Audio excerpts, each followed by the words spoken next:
আচ্ছা, তাহলে শুরু করি। আজকের টপিকস হচ্ছে সুপারফিশিয়াল টপিক। সুপারফিশিয়াল টপিকস এর মধ্যে আমরা মেইনলি থাইরয়েডটা পড়ি, এর সাথে ব্রেস্ট আর টেস্টিস স্কটাম।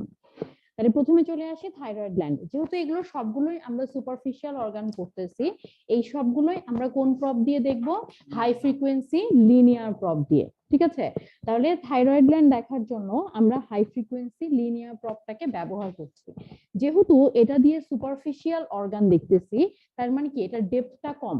তাহলে ডেপথ যেহেতু কম, এখানে যেরকম আমরা অ্যাবডোমিনাল স্ট্রাকচার দেখার জন্য যতটা প্রেসার দিয়ে থাকি পেশেন্টের উপরে, সুপারফিশিয়াল স্ট্রাকচার গুলো দেখতে হলে কিন্তু ততটা প্রেসার দিতে হবে না। আপনি শুধু এখানে পর্যাপ্ত পরিমাণে জেল দিবেন আর প্রপটাকে স্কিনের সাথে শুধু করে অ্যাপোজিশন করবেন, টাচ। ঠিক আছে, যত ভালোভাবে এখানে স্কিনের সাথে অ্যাপোজিশন হবে, ইমেজ এমনিতেই ক্লিয়ার চলে আসবে। এখানে প্রেসার দেওয়ার কোনো ব্যাপার নাই। ঠিক আছে, আচ্ছা, তাহলে প্রপ কিভাবে ধরবো? থাইরয়েড গ্ল্যান্ড দেখার জন্য আমরা প্রপটাকে বসাবো ট্রান্সভার্স। ঠিক আছে, ট্রান্সভার্স বসাবো। কোথায় বসাবো? এখানে ট্রান্সভার্সলি আমরা প্রপটাকে বসাচ্ছি এই ক্রিকয়েড কার্টিলেজের নিচে, একদম ট্রাকিয়ার ওপরে বসাবো, মানে ট্রাকিয়ার যে রিং গুলো আছে এই রিং এর ওপরে বসাবো ট্রান্সভার্স। কোথায়? ক্রিকয়েড কার্টিলেজের নিচে। ঠিক আছে, ক্রিকয়েড কার্টিলেজের নিচে, বেস অফ দ্য নেকের একটু উপরে, বেস অফ দ্য নেক থেকে একটু উপরে আমরা ট্রান্সভার্সলি প্রপটা দিয়ে দিব। তাহলে যদি আমরা ট্রাকিয়ার ওপরে প্রথমে প্রপটাকে ট্রান্সভার্স বসাই, তাহলে প্রথমে এইটুকু ভিউ দেখা যাবে, বেশিরভাগ মেশিনে এই ভিউটুকু আসবে। তাহলে এখানে কি কি দেখা যাচ্ছে? যেহেতু প্রপটা আমরা ট্রাকিয়ার উপরে বসাচ্ছি, যে দেখেন এখানে ট্রাকিয়ার 2-3টা রিং দেখা যাচ্ছে, এরপরে কিন্তু আর কিছু দেখা যাবে না, পুরো কালো শ্যাডো আসবে। এর উপরেই যেটা আছে এটা হলো থাইরয়েড গ্ল্যান্ড। এখানে থাইরয়েড গ্ল্যান্ডের সব পার্ট গুলো দেখা যাচ্ছে, এই যে দুই পাশে 2টা লোব দেখা যাচ্ছে, আর এই 2টা লোবকে কানেক্ট করে আছে হলো ইসথমাস। ঠিক আছে, তাহলে এখানে সব পার্টি আমরা দেখতে পাচ্ছি। এখন এই থাইরয়েড গ্ল্যান্ড ছাড়া আর কি দেখা যাচ্ছে?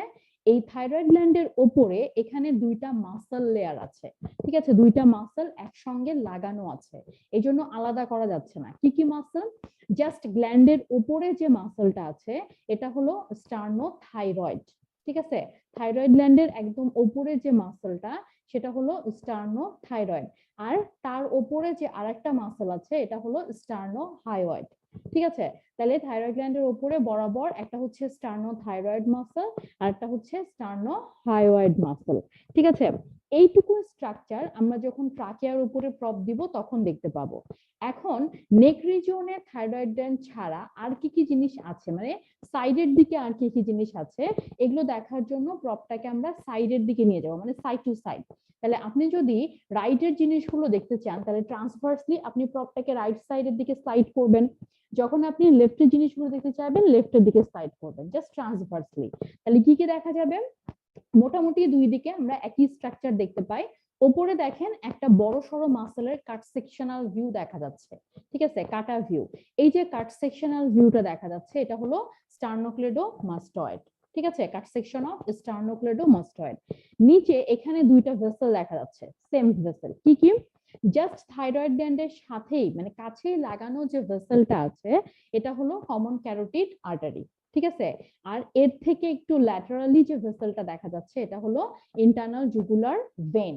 তাহলে কমন ক্যারোটিড আর্টারি আর ইন্টারনাল জুগুলার ভেন, এই দুইটার মধ্যে অনেক সময় ডিফারেন্স চাওয়া হয়, যে আপনি সোনোগ্রাফিক্যালি কিভাবে আইডেন্টিফাই করবেন যে কোনটা কমন ক্যারোটিড আর্টারি আর কোনটা ইন্টারনাল জুগুলার ভেন। তাহলে কিভাবে ডিফারেন্স করবো আমরা? একটা হচ্ছে সিচুয়েশন দেখাই যাচ্ছে যে যেটা গ্ল্যান্ডের কাছাকাছি আছে, মানে দ্যাট মিনস মিডিয়ালি, সেটা কমন ক্যারোটিড, আর যেটা ল্যাটারালি আছে এটা ইন্টারনাল জুগুলার ভেন। আর একটা হচ্ছে লুমিনাল ডায়ামিটার।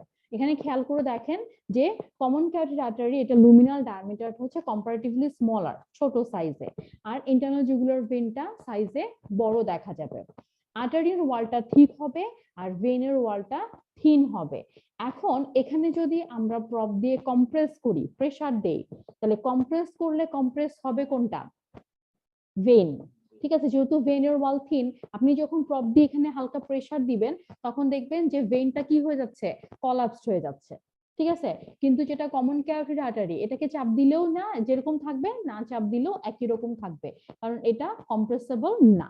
ঠিক আছে, তাহলে এভাবে আপনি কোনটা কমন ক্যারোটিড আর্টারি আর কোনটা ইন্টারনাল জুগুলার ভেন এটা সোনোগ্রাফিক্যালি আলাদা আলাদা করে দেখতে পারবেন, যে ঠিক আছে কোনটা কোন স্ট্রাকচার আমরা দেখি। আচ্ছা, তাহলে এই গেল হলো নেক রিজিওনের ট্রান্সভার্স ভিউ। তাহলে নেক রিজিওনে আমরা থাইরয়েড গ্ল্যান্ড ছাড়া আর কি কি স্ট্রাকচার আশেপাশে পাবো, ঠিক আছে। আচ্ছা, এখন এখান থেকে আমরা মেজার কি নিব? এখান থেকে ইম্পর্টেন্ট মেজার হচ্ছে এই যে ইসমাস দেখা যাচ্ছে, এই ইসমাসের ডায়ামিটার, ঠিক আছে। ইসমাসের এপি বা হাইট বা ডায়ামিটার নর্মাল কত? 2 to 6 মিলিমিটার, 2 থেকে 6 মিলিমিটার, এটা হচ্ছে ইসমাসের নর্মাল ডায়ামিটার। এই গেল ট্রান্সভার্স ভিউ। তাহলে ট্রান্সভার্স ভিউয়ে আমাদের থাইরয়েড গ্ল্যান্ডটা দেখা শেষ। এখন আমরা প্রপটাকে স্যাজিটাল করব। স্যাজিটাল যখন করব তখন এক একটা লোব আলাদা আলাদা দেখা যাবে।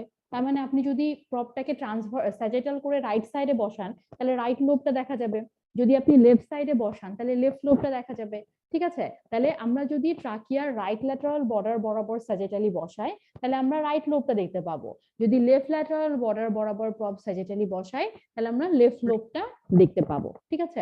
তাহলে এক একটা লোব স্যাজিটালি কেমন দেখা যাবে এরকম। দেখেন একটা লোবের স্যাজিটাল পিকচার। এখন এই স্যাজিটাল পিকচার থেকে কি কি মেজার নিব?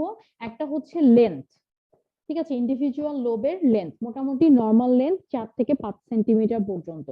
আর একটা হচ্ছে এপি বা হাইট, ঠিক আছে, এপি বা হাইট, লোবের এপি বা হাইট নরমাল হচ্ছে আপ টু 1.3 সেন্টিমিটার। থাইরয়েড গ্ল্যান্ডের নরমাল এপি বা হাইট হচ্ছে আপ টু 1.3 সেন্টিমিটার। এই এপি বা হাইটের মেজারমেন্টটা থাইরয়েড গ্ল্যান্ডের মধ্যে একটা ইম্পর্টেন্ট মেজারমেন্ট। কেন? কারণ এটা দিয়ে আমরা এনলার্জমেন্ট ডায়াগনোসিস করছি। তাহলে নরমাল বলছি আপ টু 1.3, যদি 1.3 এর বেশি হয়ে থাকে তার মানে কি ওই গ্ল্যান্ডটা বা ওই লোবটা এনলার্জ, ঠিক আছে। এই গেল ট্রান্সভার্স ভিউ এবং স্যাজিটাল ভিউ। এখন চলে যাব আমরা প্যাথোলজিতে। প্যাথোলজি গুলোকে আমরা দুইটা ভাগে ভাগ করেছি, ঠিক আছে, বোঝার সুবিধার্থে। একটা হলো ডিফিউজ লেশন আর একটা হচ্ছে ফোকাল লেশন।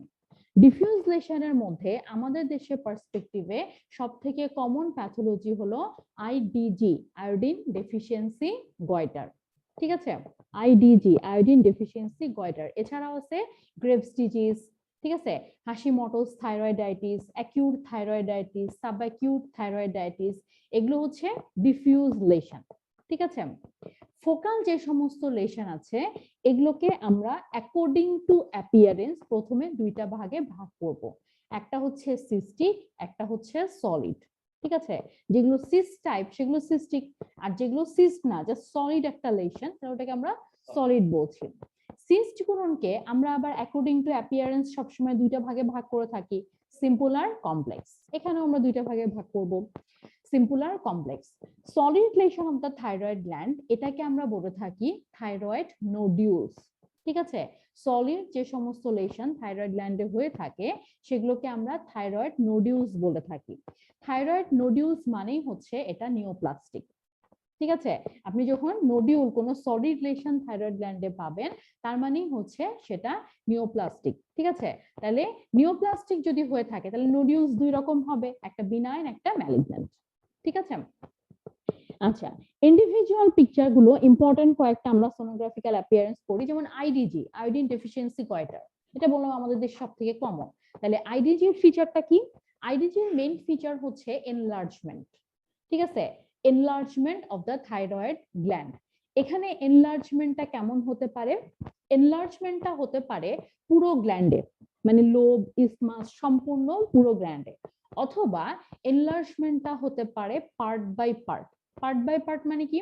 মনে করেন রাইট লোব এনলার্জ বা লেফট লোব এনলার্জ, বা শুধু লোবগুলো এনলার্জ, ইসমাস ঠিক আছে, বা ইসমাস এনলার্জ, লোবগুলো ঠিক আছে, ঠিক আছে। তাহলে পুরো গ্ল্যান্ডটা এনলার্জ হতে পারে অথবা গ্ল্যান্ডের কোনো একটা পার্টও এখানে এনলার্জ হতে পারে, ঠিক আছে। এটা হলো মেইন ফিচার। ইকোজেনিসিটি সাধারণত আইডিজির ক্ষেত্রে নরমাল থাইরয়েড গ্ল্যান্ডের মতোই থাকে, ঠিক আছে। ইকোটেক্সচার, আইডিজির ক্ষেত্রে ইকোটেক্সচারটা হোমোজেনাস থাকবে, হ্যাঁ। আচ্ছা, ভাস্কুলারিটি, এরপর আমরা দেখব ভাস্কুলারিটি। আমরা যে সমস্ত সুপারফিশিয়াল অর্গান দেখে থাকি এই সমস্ত সুপারফিশিয়াল অর্গান গুলোর মধ্যে সব থেকে ভাস্কুলার অর্গান হচ্ছে থাইরয়েড গ্ল্যান্ড, ঠিক আছে। তাহলে থাইরয়েড গ্ল্যান্ডের ভাস্কুলারিটি এমনিতে একটু বেশি। আইডিজি যখন হবে তখন থাইরয়েড গ্ল্যান্ডের ভাস্কুলারিটি এটা নর্মাল প্যাটার্নও থাকতে পারে আবার হাইপার ভাস্কুলারও হতে পারে, দুই রকমই হতে পারে, ঠিক আছে। তাহলে আইডিজির অ্যাকচুয়ালি যেটা মেইন চেঞ্জ সেটা হচ্ছে এনলার্জমেন্ট, ঠিক আছে। বাকি থাইরয়েড গ্ল্যান্ডের মতোই দেখা যাবে, কিন্তু শুধু এখানে কি হবে, কোনো একটা এরিয়া এনলার্জ হবে। এটাই হলো আইডিজির মেইন চেঞ্জ। গ্রেভস ডিজিজে যেটা মানে মেইন চেঞ্জ সেটা হচ্ছে এনলার্জমেন্ট। এনলার্জমেন্টটা কেমন? Diffuse enlargement of the thyroid gland including isthmus.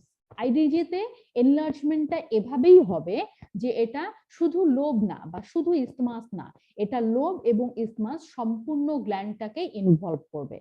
যখন সম্পূর্ণ গ্ল্যান্ডটাই একসাথে মোটা হয়ে যাবে, তখন এখানে থাইরয়েড গ্ল্যান্ডের যে নর্মালি শেপ কেমন, বাটারফ্লাই আমরা বলে থাকি, তাহলে এই বাটারফ্লাই শেপের মতো কিন্তু থাইরয়েড গ্ল্যান্ড আর দেখা যাবে না। তখন থাইরয়েড গ্ল্যান্ডটা কেমন হয়ে যাবে, এটা হয়ে যাবে কিছুটা গোল টাইপের, ঠিক আছে। যেহেতু এখানে ইসমাস সহ এনলার্জ হচ্ছে, এজন্য থাইরয়েড গ্ল্যান্ডটা হবে এরকম গোল, গ্লোবিউলার, ঠিক আছে, এরকম গোল টাইপ হয়ে যাবে। আচ্ছা, ইকোজেনিসিটি তাহলে কি হবে? ইকোজেনিসিটি এটা আইসো থাকতে পারে, হাইপো হতে পারে, আবার হাইপারও হতে পারে। আইসো মানে কি? নর্মাল গ্ল্যান্ডের মতো, ঠিক আছে।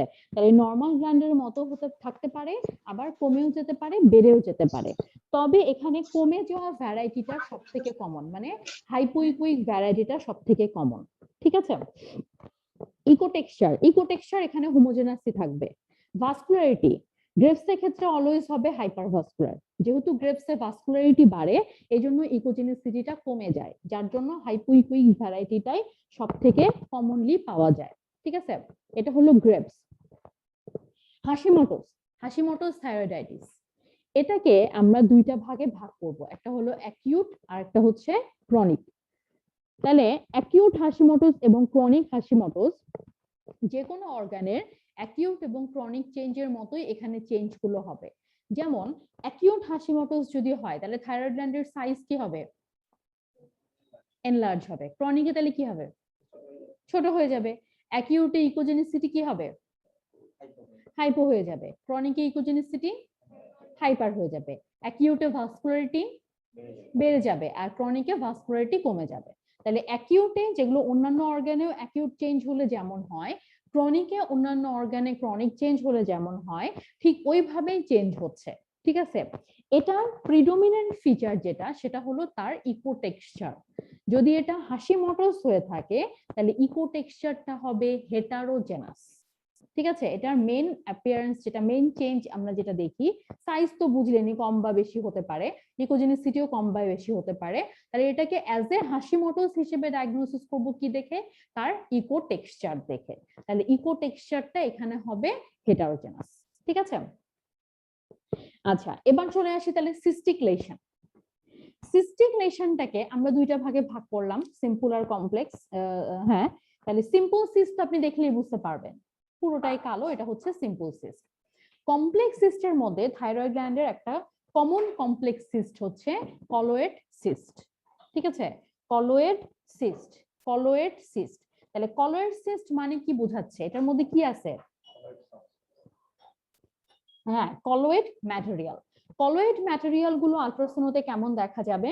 যেহেতু এটা একটা সিস্টিক স্ট্রাকচার, আমরা এটা অ্যানিকুইক দেখতে পাবো, ঠিক আছে। সিস্টের মতোই অ্যানিকুইক দেখা যাবে।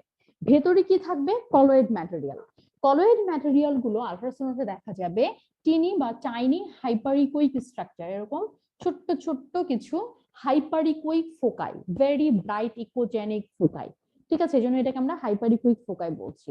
তাহলে এটা যদি হাইপারিকুইক ফোকাই হয়ে থাকে, অবশ্যই এখান থেকে শ্যাডো আসবে, প্রত্যেকটা থেকেই শ্যাডো আসবে। এখন যেহেতু এগুলোর সাইজ অনেক ছোট, তাহলে এগুলো কি অনেক বড় বড় শ্যাডো দিতে পারবে? পারবে না। তাহলে সে কি দিবে? ছোট্ট ছোট্ট করে, একটু একটু করে নিচের দিকে শ্যাডো দিবে, এরকম, ঠিক আছে। এরকম ছোট্ট ছোট্ট করে শ্যাডো দিবে। এই যে অ্যাপিয়ারেন্স, এই অ্যাপিয়ারেন্সটাকে আমরা বলে থাকি কমেট টেল, ঠিক আছে। কমেট টেল এটা একটা আর্টিফ্যাক্টস, কমেট টেল আর্টিফ্যাক্টস। ছোট্ট সাইজের, ভেরি স্মল টিনি সাইজের যে সমস্ত হাইপারিকুইক ফোকাই আছে, তারা এরকম ছোট্ট ছোট্ট করে শ্যাডো দিয়ে যে অ্যাপিয়ারেন্সটা ক্রিয়েট করে, এটাকে আমরা ওই নাম অনুযায়ী, মানে অ্যাপিয়ারেন্স অনুযায়ী এটাকে কমেট টেল বলে থাকি। এই যে দেখেন, এগুলো হচ্ছে সেই কমেট টেল, ঠিক আছে। ছোট্ট ছোট্ট করে, একটু একটু করে কালো কালো ফোকাই নিচের দিকে আসছে। এরকম কমেন্টে যদি আপনি পান, কনফার্ম যে এটা কলোএক্সিস্ট। ঠিক আছে, এটা কনফার্মেটরি ফাইন্ডিং। আচ্ছা, এবার চলে আসি সলিড। তাহলে সলিড লেশনটাকে আমরা কি বললাম? Thyroid nodule. নোডিউলটাকে আমরা আবার দুইটা ভাগে ভাগ করছি, একটা হলো বিনাইন, একটা হচ্ছে ম্যালিগন্যান্ট। নোডিউল সাধারণত বিনাইন নাকি ম্যালিগন্যান্ট এটা ডায়াগনোসিস করাটা একটু কঠিন। কারণ কি? বিনাইনের সাধারণত বিনাইন আমরা কোনটাকে বলি? যেগুলো একটু well defined regular outline mass থাকে সেগুলোকে আমরা বিনাইন চিন্তা করি, আর যেগুলো একটু ইল ডিফাইন্ড ইরেগুলার ম্যাস থাকে সেগুলোকে আমরা ম্যালিগন্যান্সি চিন্তা করি। কিন্তু ম্যালিগন্যান্সি কি ওয়েল ডিফাইন্ড রেগুলার হতে পারে না? পারে তো। তাহলে আপনি ওয়েল ডিফাইন্ড রেগুলার পেলেই যে এটা বিনাইন, এটা আমরা বলবো কিভাবে? এটা বলাটা সম্ভব না, কারণ ম্যালিগন্যান্সির অ্যাপিয়ারেন্সটা হচ্ছে ভ্যারিয়েবল। যেহেতু এখানে অ্যাপিয়ারেন্সটা ভ্যারিয়েবল, ভ্যারি করবে, এ কারণে আমরা যখন কোনো সলিড লেশন পাই এটাকে আমরা জাস্ট নোডিউল হিসেবেই ডায়াগনোসিস করি। ঠিক আছে, এই নোডিউলটা বিনাইন নাকি ম্যালিগন্যান্ট এটা ফার্দার ইনভেস্টিগেশনের ব্যাপার, লাইক এফএনএসসি যদি করা হয় তখন আপনি এটাকে বুঝতে পারবেন যে এই নোডিউলটা আসলে কি। ঠিক আছে, তাহলে এখানে কিছু কিছু ফিচার আছে যেগুলো বিনাইন এবং ম্যালিগন্যান্সিকে কিছুটা ডিফার করতে হেল্প করতে পারে। যার মধ্যে এটা একটা দেখেন, এই যে সলিড ম্যাসটা আছে, এই ম্যাসের বাহিরের দিকে একটা হাইপারিকুইক রিম দেখা যাচ্ছে, তাই না? এটা হলো পার্শিয়াল, সরি কমপ্লিট, আর এগুলো হচ্ছে পার্শিয়াল। হ্যাঁ, একদিকে আছে আর একদিকে নাই, শুধু শ্যাডো আসছে। এই যে হাইপারিকুইক রিম, এটাকে আমরা বলে থাকি এগশেল ক্যালসিফিকেশন, ডিমের খোসার মতো ক্যালসিফিকেশন। ঠিক আছে, ডিমের খোসার মতো ক্যালসিফিকেশন। আচ্ছা, ক্যালসিফিকেশনের ভ্যারাইটি হচ্ছে মেইনলি দুই রকম, একটা হলো ম্যাক্রো, একটা হচ্ছে মাইক্রো ক্যালসিফিকেশন। এটা আপনারা নিওপ্লাজম টপিকসে পড়েছেন যে বিনাইনে হয়ে থাকে ম্যাক্রো ক্যালসিফিকেশন আর ম্যালিগন্যান্সিতে মাইক্রো ক্যালসিফিকেশন। ঠিক আছে, তাহলে এই যে এক্সেল ক্যালসিফিকেশন এটা হলো ম্যাক্রো ক্যালসিফিকেশনের একটা টাইপ। ঠিক আছে, মানে একটা অ্যাপিয়ারেন্স। তাহলে এইরকম এক্সেল ক্যালসিফিকেশন যে নোডিউলসে পাওয়া যাবে সেই নোডিউলটা বিনাইন হওয়ার সম্ভাবনাই বেশি। ঠিক আছে, তাহলে এক্সেল ক্যালসিফিকেশন এটা একটা পজিটিভ পয়েন্ট যে এই নোডিউলটা বিনাইন নাকি ম্যালিগন্যান্ট এই হিসেবে ডায়াগনোসিসের জন্য। আরেকটা ফাইন্ডিং এখানে দেখেন, এই যে সলিড নোডিউলটা দেখা যাচ্ছে এর বাইরে একটা অ্যানিকুইক এরিয়া আছে, এটাকে আমরা বলে থাকি পেরিফেরাল হ্যালো। ঠিক আছে, এই হ্যালো ফাইন্ডিংটাও সব থেকে কমন বিনাইনে পাওয়া যায়।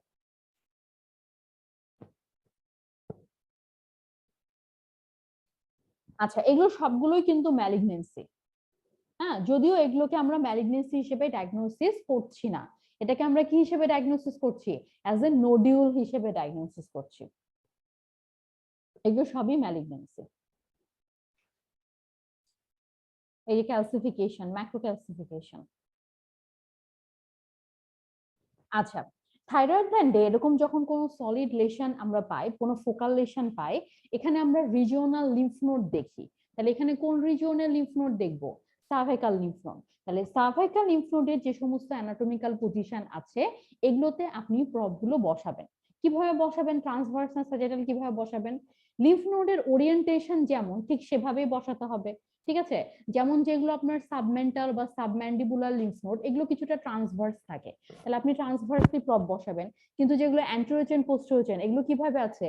এগুলো স্যাজিটাল, তাহলে এখানে আপনি স্যাজিটালি প্রব বসাবেন। তাহলে লিম্ফ নোড কেমন দেখা যাবে? এই যে দেখেন, এটা হলো লিম্ফ নোডের অ্যাপিয়ারেন্স, একটা নরমাল লিম্ফ নোডের অ্যাপিয়ারেন্স। ঠিক আছে, লিম্ফ নোডেরও দুইটা পার্ট, বাইরের পার্টটা হচ্ছে কর্টেক্স, ভেতরের পার্টটা হচ্ছে মেডুলা বা সাইনাস। ঠিক আছে, তাহলে কর্টেক্স দেখেন কেমন দেখা যাচ্ছে? হাইপোইকুইক। আর মেডুলাটা কেমন? হাইপারিকুইক। ঠিক আছে, তাহলে কর্টেক্স, হাইপো, মেডুলা, হাইপার, এটা হলো নরমাল লিম্ফ নোড। সেন্ট্রালটা হাইপার হবে, পেরিফেরালটা হাইপো হবে। এখানে দেখেন লিম্ফ নোডের লং অ্যাক্সিস মেজার করা হয়েছে, মানে লেন্থ মেজার করা হয়েছে। ঠিক আছে, নরমাল লেন্থ হচ্ছে আপ টু 1 সেন্টিমিটার। 1 সেন্টিমিটারের বেশি হলে তাহলে সেই লিম্ফ নোডটা এনলার্জ। ঠিক আছে,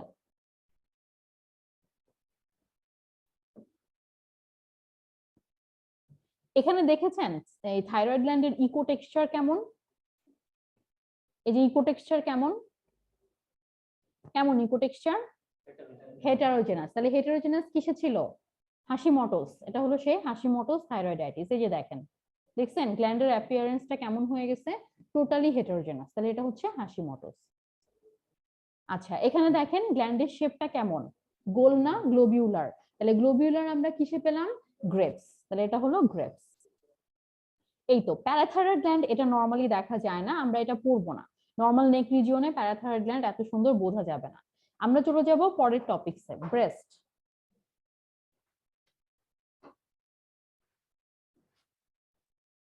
ব্রেস্টের যে স্ট্রাকচার, এই স্ট্রাকচারটাকে তিনটা জোনে ভাগ করা হয়েছে। একটা হলো প্রি ম্যামারি জোন, একটা হলো ম্যামারি জোন, একটা হলো রেট্রো ম্যামারি জোন। ঠিক আছে, pre mammary zone, mammary zone এবং retro mammary zone. Pre mammary zone consist of skin and subcutaneous tissue. ঠিক আছে, যে ওভারলাইন কাভারিং, যেটা এই কাভারিংটা হচ্ছে প্রি ম্যামারি জোন। ম্যামারি জোনটা পরে বলতেছি। এবার আসে retro mammary zone. Retro mammary zone consist of the supporting structures of breast. Supporting structure কি কি? যেমন রিবস, মাসল, লিগামেন্টস, এগুলো হচ্ছে সাপোর্টিং স্ট্রাকচার। তাহলে এগুলো সবগুলোই হচ্ছে রেট্রো ম্যামারি জোনের পার্ট। ঠিক আছে, এরপর আসি ম্যামারি জোন। ম্যামারি জোনের মধ্যে কি আছে? Mammary zone mainly consist of few lobes. এটার মধ্যে কিছু লোব আছে। ঠিক আছে, এরকম লোব থাকে, প্রায় 15 থেকে 20টা এরকম লোব থাকবে। ঠিক আছে, প্রত্যেকটা লোবে একটা করে সেন্ট্রাল ডাক্ট আছে। এই সেন্ট্রাল ডাক্টটাকে আমরা বলে থাকি ম্যামারি ডাক্ট বা ল্যাক্টিফেরাস ডাক্ট। ঠিক আছে, এই সেন্ট্রাল ডাক্টের দুই পাশে আবার ছোট ছোট কিছু ডাক্ট থাকে। এই ডাক্ট গুলোকে আমরা বলে থাকি ডাকটিওল।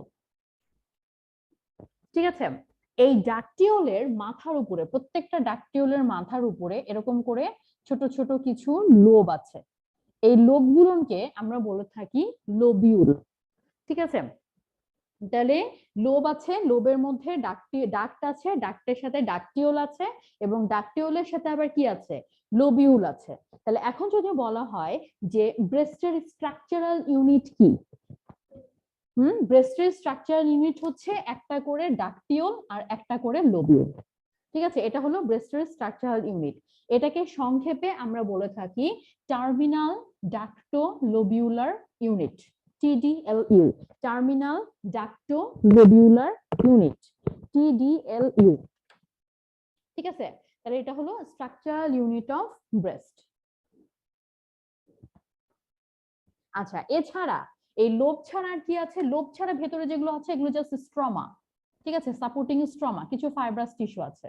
লোবগুলো হচ্ছে মেইনলি গ্ল্যান্ডুলার পোর্শন, আর গ্ল্যান্ডুলার পোর্শনের সাথে কিছু সাপোর্টিং স্ট্রমা থাকে, কিছু প্যারেনকাইমাল টিস্যু থাকে, সেই জিনিসগুলো।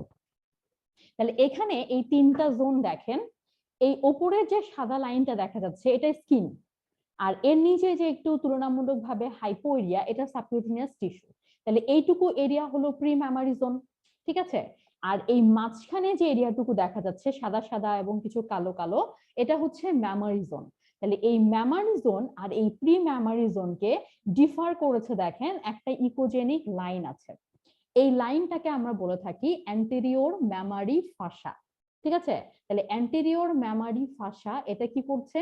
ম্যামারি জোন এবং প্রি ম্যামারি জোন এই দুটাকে আলাদা করছে। ঠিক আছে, নিচে যে সাদা সাদা এরিয়াগুলো দেখা যাচ্ছে এবং তার নিচে দেখেন এখানে রিবস আছে, যে এরকম গোল, একটু গোল টাইপের। ঠিক আছে, শ্যাডো আসছে, এগুলো হচ্ছে রিবস। তাহলে এটা রিবস যদি হয়ে থাকে তাহলে মাঝখানে এটা ইন্টারকোস্টাল মাসল। ঠিক আছে, রিবস ইন্টারকোস্টাল মাসল, তার উপরে আছে হলো পেক্টোরালিস মাসল এবং কিছু লিগামেন্ট। তাহলে এই পার্টটা হচ্ছে রেট্রো ম্যামারি জোন। এই রেট্রো ম্যামারি জোন আর ম্যামারি জোন এটাকে দেখেন ডিফার করেছে আর একটা ইকোজেনিক লাইনিং। তাহলে এই ইকোজেনিক লাইনিংটাকে রেট্রো ম্যামারি ফাসা। ঠিক আছে, তাহলে দুইটা ফাসা দিয়ে পুরো ব্রেস্টের এরিয়াটাকে আমরা তিনটা জোনে ভাগ করলাম। একটা হলো অ্যান্টেরিয়র ম্যামারি ফাসা, আর একটা হচ্ছে রেট্রো ম্যামারি ফাসা। ঠিক আছে, আচ্ছা, এরপর আমরা পড়বো স্ক্যানিং টেকনিক, ব্রেস্টকে কিভাবে স্ক্যান করতে হবে। ব্রেস্টকে আমরা যে সিস্টেমে স্ক্যান করে থাকি সেটাকে আমরা বলি রেডিয়াল মেথড। এটাকে বলা হয় রেডিয়াল মেথড। রেডিয়াল মেথড মানে এখানে ব্রেস্টটাকে আমরা একটা ক্লকের সাথে কম্পেয়ার করি। তাহলে এটা যদি একটা ক্লক হয়ে থাকে তাহলে এইটা 12 o'clock, এটা 3 o'clock, এটা 6 o'clock, এটা 9 o'clock। ঠিক আছে, বড় বড় গুলো বললাম। এখন আমরা সাধারণত স্টার্ট করি 12 o'clock পজিশন থেকে। ঠিক আছে, 12 o'clock পজিশনে আমরা প্রপটা বসাই ব্রেস্টের আউটলাইনের বাইরে। এখান থেকে ট্রান্সভার্স ম্যানারে আমরা চলে আসব একদম নিপল পর্যন্ত। ঠিক আছে, নিপল পর্যন্ত আসা হলে আমাদের 12 o'clock স্ক্যানটা শেষ। এভাবে আপনি আবার 1 o'clock-এ পেরিফেরি থেকে আবার সেন্টারে আসবেন, 2 o'clock-এ আবার পেরিফেরি থেকে সেন্টারে আসবেন। ঠিক আছে, এভাবে clockwise periphery to centre, periphery to centre. ঠিক আছে, নিপিলে এসে ওই ক্লকওয়াইজ স্ক্যানটা কমপ্লিট হবে। এভাবে 12টা ক্লকওয়াইজ আপনি এখানে ব্রেস্টটাকে স্ক্যান করবেন। ঠিক আছে, যেহেতু আমরা এখানে ক্লকের সাথে কম্পেয়ার করে স্ক্যান করছি, এই জন্য এটাকে আমরা রেডিয়াল মেথড বলে থাকি। এখন এখানে যদি আপনি স্ক্যান করতে যে কোনো ফোকাল লেশন পান, একটা সিস্ট বা একটা ম্যাস বা একটা অ্যাবসেস, এরকম যদি কোনো ফোকাল লেশন পেয়ে থাকেন, তাহলে অবশ্যই এটাকে আপনাকে ডেসক্রাইব করতে হবে। ডেসক্রাইব করার জন্য সাইট শেপ, ইকোজেনিসিটি, ইকোটেক্সচার, এগুলো তো আপনি দেখবেন। ইম্পর্টেন্টটা কি? লোকেশন। লোকেশন এটা কোথায় আছে বলতে হলে আমরা এখানে ইউজ করব এই ও ক্লক পজিশনটা। ঠিক আছে, আপনি যদি এই ব্রেস্ট ম্যাসটা বা এই সিসটা যদি আপনি 12 o'clock, সাপোজ 12 o'clock স্ক্যান করতে যেয়ে পান, তাহলে এটার ও ক্লক পজিশন কত হবে? 12 o'clock। ঠিক আছে, তাহলে এভাবে আপনি এটাকে কততম ও ক্লক পজিশনে আছে এটা আপনি স্ক্যান করলে বলতে পারবেন। তাহলে আপনি যদি ও ক্লক পজিশনটা বলে দেন, তাহলে সার্জন যদি সাপোজ যদি এটা সার্জারি করার প্রয়োজন পড়ে, তাহলে তার জন্য এটা অনেক হেল্পফুল, কারণ আপনি স্পেসিফিক ভাবে লোকেশনটা বলে দিতে পারছেন। ঠিক আছে, আগে যেটা হতো সেটা হচ্ছে কোয়াড্রেন্ট বেস বলা হতো, আপার আউটার কোয়াড্রেন্ট, আপার ইনার কোয়াড্রেন্ট। কোয়াড্রেন্ট তো একটা অনেক বড় জায়গা, এটা কিন্তু স্পেসিফিক হলো না। তাহলে আমাদেরকে কি বলতে হবে? স্পেসিফিক করে বলতে হবে। এই জন্য এখানে এখন ও ক্লক পজিশন এই কথাটা ইউজ করা হয়, কোয়াড্রেন্ট বললে আসলে লাভ হবে না। ঠিক আছে, আচ্ছা, আর কি পয়েন্ট আপনি এখানে লোকেশন বলার জন্য ইউজ করবেন? যেমন নিপল থেকে কত দূরে আছে। ঠিক আছে, যদি নিপলের কাছাকাছি হয়ে থাকে তাহলে আপনি বললেন যে অ্যাডজাসেন্ট টু দ্য নিপল। ঠিক আছে, কিন্তু যদি দূরে হয়ে থাকে তাহলে অ্যাপ্রক্সিমেটলি কত সেন্টিমিটার বা কত মিলিমিটার দূরে আছে, এটা একটা আপনাকে বলে দিতে হবে। ঠিক আছে, আরেকটা হলো স্কিন থেকে কত দূরে আছে। তাহলে স্কিন থেকে কত দূরে আছে এটা তো আপনার পক্ষেই বলা সম্ভব, আর কারো পক্ষে তো বলা সম্ভব না, কারণ আপনি ওপরে স্কিনটাকে দেখতে পাচ্ছেন। ঠিক আছে, তাহলে স্কিন থেকে আপনি যদি ওই ম্যাস বরাবর একটা মেজার নেন, তাহলে ওই ডেপথটা চলে আসলো যে কতটা ডিপে এই লেশনটা আছে। ঠিক আছে, তাহলে স্কিন থেকে কতটা ডিপে আছে এটা কিন্তু এখানে বলে দিতে হবে। ঠিক আছে, এর সাথে আপনি আরো অ্যাডিশনাল কিছু ফাইন্ডিং অ্যাড করতে পারেন, যেমন ওভারলাইং স্কিন কন্ডিশন। যদি কোনো পজিটিভ চেঞ্জ ওরকম থেকে থাকে তাহলে, যদি নর্মাল স্কিন থাকে তাহলে তো এখানে কিছু বলার দরকার নেই। আর হলো রিজিওনাল লিম্ফ নোড, তাহলে এখানে আপনি কোন রিজিওনাল লিম্ফ নোড দেখবেন? অ্যাক্সিলারি। এই জিনিসগুলো ফোকাল লেশনের জন্য আমরা এই পয়েন্টগুলোকে দেখে থাকি। এখন এখানে ইম্পর্টেন্ট সোনোগ্রাফিক অ্যাপিয়ারেন্স যেটা, সেটা হচ্ছে এই ম্যামারি জোনের অ্যাপিয়ারেন্সটা। যে আমরা তো অ্যাকচুয়ালি আমাদের মেইন ফোকাসটাই হচ্ছে ম্যামারি জোন, আমরা তো প্রি ম্যামারি জোন বা রেট্রো ম্যামারি জোন এগুলোতে সাধারণত আমাদের ওরকম কোনো কিছু দরকার নাই। ম্যামারি জোনের যে সোনোগ্রাফিক অ্যাপিয়ারেন্স, এটা কি হয়ে থাকে? এই সোনোগ্রাফিক অ্যাপিয়ারেন্সটা পারসন টু পারসন, মানে নর্মাল পেশেন্ট বা পারসন টু পারসন, এটা কি করবে? ভ্যারি করবে। যেমন এখানে দেখেন দুই রকম ম্যামারি জোন দেখা যাচ্ছে, এটা একরকম এটা একরকম, দুটো কিন্তু ম্যামারি জোন।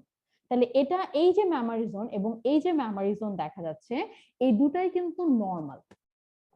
ঠিক আছে, নর্মাল কি হিসেবে? ওই পেশেন্ট পার্সপেক্টিভে। মনে করেন পেশেন্টটা একটা reproductive age woman. Reproductive age ওয়েম্যানদের এই যে আমি বললাম যে ম্যামারি জোনের মেইনলি দুইটা পার্ট থাকে, একটা হলো গ্ল্যান্ডুলার পার্ট, একটা হচ্ছে স্ট্রমা বা প্যারেনকাইমা। যদি এই পেশেন্টটা একটা রিপ্রোডাক্টিভ এজ ওয়েম্যান হয়ে থাকে, তাহলে তার কোন পার্টটা প্রমিনেন্ট হবে? গ্ল্যান্ডুলার পার্টটা। ঠিক আছে, তাহলে এখানে দেখেন এই ব্রেস্টটা তুলনামূলকভাবে খুব সুন্দর সাদা দেখা যাচ্ছে, সাদা মানে হলো গ্ল্যান্ডুলার পার্ট গুলো। তাহলে এটা একটা যদি আপনার রিপ্রোডাক্টিভ এজ ওয়েম্যান হয়ে থাকে, ইয়াং এজ ওয়েম্যান হয়ে থাকে, তাহলে এটা নর্মাল। ঠিক আছে, এখানে দেখেন ম্যামারি জোনটা কিন্তু অনেক ছোট দেখা যাচ্ছে এবং এটার মতো এখানে কিন্তু অত সাদা না। তার মানে কি? এখানে গ্ল্যান্ডুলার পোর্শন যেটা সেটা কম। তাহলে এই গ্ল্যান্ডুলার পোর্শনটা কম কাদের হতে পারে? হতে পারে এটা একটা পিউবার্টি এজ ওয়েম্যান। ঠিক আছে, 13-14 বছর বয়স, অথবা হতে পারে এটা একটা পোস্টমেনোপজাল ওয়েমেন, কারণ এদের কি থাকবে? গ্ল্যান্ডুলার পোর্শনটা কম থাকবে। আর যেগুলো রিপ্রোডাক্টিভ এজ ইয়াং ওয়েমেন, তাদের গ্ল্যান্ডুলার পোর্শনটা কি থাকবে? বেশি থাকবে। ঠিক আছে? তাহলে মেমোরি জোনের অ্যাপিয়ারেন্স যেটা আপনি দেখতে পাচ্ছেন এটা নর্মাল নাকি অ্যাবনর্মাল, এটা কিন্তু আপনাকে ওই পেশেন্ট হিসেবেই চিন্তা করতে হবে। যেমন মনে করেন একটা ব্রেস্ট ফিডিং উইমেন যখন আপনার কাছে আসবে, ব্রেস্ট ফিডিং উইমেনদের এই যে মেমোরি ডাক্ট যেগুলো আমরা দেখলাম, মেমোরি ডাক্ট গুলো কিন্তু এমনিতেই একটু প্রমিনেন্ট থাকবে কারণ তারা ব্রেস্ট ফিডিং উইমেন। ঠিক আছে? মেমোরি ডাক্ট ডাইলেটেড এই কন্ডিশনটাকে আমরা বলে থাকি গ্যালাক্টোসিল। তাহলে যারা ব্রেস্ট ফিডিং উইমেন তাদের কি থাকবে? ফিজিওলজিক্যাল গ্যালাক্টোসিল থাকবে। কিন্তু আপনি যদি এরকমই memory duct dilated but patient is not breast feeding women, তাহলে এটা প্যাথোলজিক্যাল গ্যালাক্টোসিল। ঠিক আছে? তাহলে এখানে ফাইন্ডিং গুলো আপনাকে কিন্তু ওই পেশেন্টের পার্সপেক্টিভে চিন্তা করতে হচ্ছে যে এটাকে আমি এখন নর্মাল বলবো নাকি আমি অ্যাবনর্মাল বলবো। ঠিক আছে? এই যে এখানে দেখেন এই যে এগুলো হচ্ছে মেমোরি ডাক্ট, এই লম্বা দেখা যাচ্ছে, এখানে গোল গোল দেখা যাচ্ছে। তাহলে এটা যদি একটা ব্রেস্ট ফিডিং উইমেন হয়ে থাকে তাহলে এটা নর্মাল, কিন্তু যদি এটা ব্রেস্ট ফিডিং উইমেন না হয় তাহলে এটা একটা অ্যাবনর্মাল ফাইন্ডিং। ঠিক আছে?